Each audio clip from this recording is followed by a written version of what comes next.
Circuit containing inductor only. അപ്പോൾ സർക്യൂട്ടിൽ inductor മാത്രം കണക്ട് ചെയ്യുമ്പോൾ എങ്ങനെയാണ് എന്നുള്ളതാണ് ഇപ്പോൾ നോക്കുന്നത്. ഇപ്പോൾ ഇതിൽ +2 പഠിച്ച ഒരു അറിവ് കൂടി വേണം. അറിവെന്ന് പറയുന്നത് ഇതാണ്, LdI/dt സെൽഫ് ഇൻഡക്റ്റൻസ് എന്ന് പറയുന്ന ചാപ്റ്ററിൽ പഠിക്കും. സെൽഫ് ഇൻഡക്റ്റൻസ് മ്യൂച്വൽ ഇൻഡക്റ്റൻസ് എന്ന് പറയുന്ന ചാപ്റ്ററിൽ പഠിക്കുന്നതാണ്. LdI/dt EMF, induced EMF. ഒരു ഇൻഡക്ടർ കണക്ട് ചെയ്ത് കഴിഞ്ഞാൽ ഉണ്ടാകുന്ന ഇൻഡ്യൂസ്ഡ് EMF കണ്ടുപിടിക്കുന്ന ഇക്വേഷനാണ് LdI/dt E. അതിൽ E എന്ന് പറയുന്നത് ഇവിടെ നമ്മൾ അപ്ലൈ ചെയ്യുന്ന ഓൾട്ടർനേറ്റിംഗ് കറണ്ടാണ്. അപ്പോൾ ഈ ഓൾട്ടർനേറ്റിംഗ് കറണ്ട് വെച്ചിട്ടാണ് നമ്മൾ ഇപ്പോൾ ചെയ്യാൻ പോകുന്നത്. നമുക്ക് ഇക്ക് പകരം E0 sin ωt സബ്സ്റ്റിറ്റ്യൂട്ട് ചെയ്യാം. LdI/dt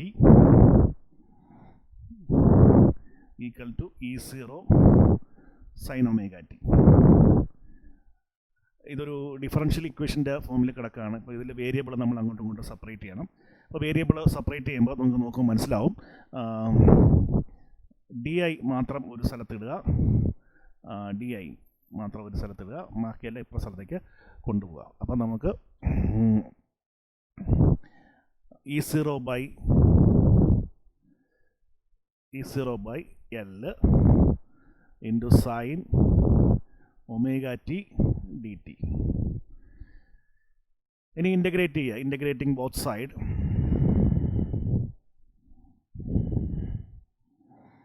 I is equal to E0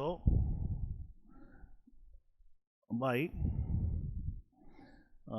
omega L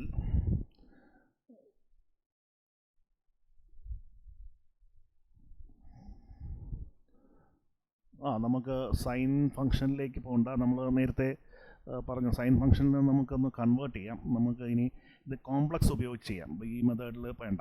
complex ഇപ്പോൾ നമ്മൾ കോംപ്ലക്സ് ഉപയോഗിച്ചിട്ടാണ് നിങ്ങളുടെ ടെക്സ്റ്റ് ബുക്ക് കിടക്കുന്നത്. കോംപ്ലക്സിലേക്ക് പോകാം. നമുക്ക് ഇതൊന്ന് മാറ്റാം.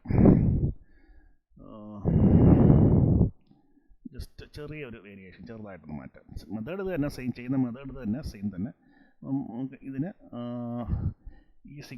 E0 jωt എന്ന് എഴുതും. സൈനിന് പകരം jωt. നമുക്ക് ഇനി നോക്കിക്കഴിഞ്ഞാൽ മനസ്സിലാവും. ഇനി വേരിയബിൾ സെപ്പറേറ്റ് ചെയ്യുക. DI പുറത്തിട്ടേക്കുക. E0/L E0 jωt into dt. അപ്പം അതുപോലെ തന്നെ ഇൻ്റഗ്രേറ്റ് ചെയ്യുമ്പം ഇൻ്റഗ്രേറ്റിംഗ് ബോത്ത് സൈഡ് നമുക്ക് I is equal to E0/jωL എന്ന് കിട്ടും. എക്സ്പോണൻഷ്യൽ അതേപോലെ തന്നെ എക്സിസ്റ്റ് ചെയ്യും. That is e⁻j⁻t. ഓക്കെ, ഇതാണ് നമുക്ക് ഇൻ്റഗ്രേറ്റ് ചെയ്യുമ്പോൾ കിട്ടുന്ന റിസൾട്ട് എന്ന് പറയുന്നത്. ഇത് ടൈമിൻ്റെ ഫംഗ്ഷൻ 0 ആകുമ്പോൾ ഫംഗ്ഷൻ 0 അതുകൊണ്ട് പിന്നെ കോൺസ്റ്റൻറ്റിനെ കുറിച്ച് നമ്മൾ ചിന്തിക്കുന്നില്ല. അപ്പോൾ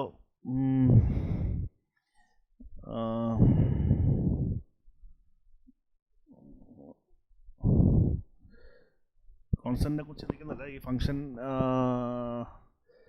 നമുക്ക് ഇത് സോൾവ് ചെയ്യുമ്പോൾ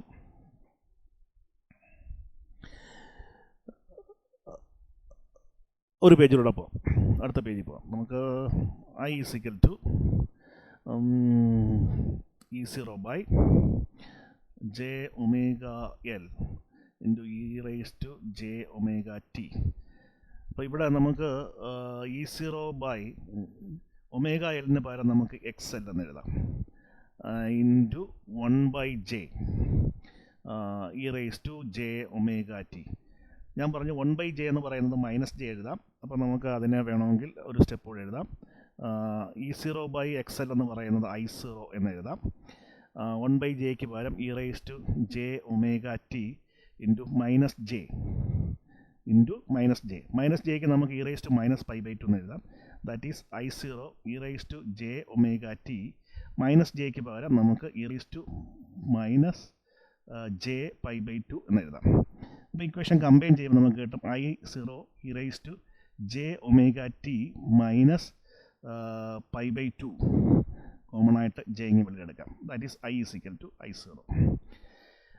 അപ്പം E0 I0 തമ്മിൽ നമുക്കൊരു റിലേഷൻ നോക്കിക്കഴിഞ്ഞാൽ ഇത് ഈ ഫേസിൻ്റെ വേരിയേഷൻ എന്ന് പറയുന്നത് പുറകിലെ π/2 മൈനസ് ചെയ്താൽ മാത്രമേ I0 അല്ല ഇത് I0 അല്ല, അത്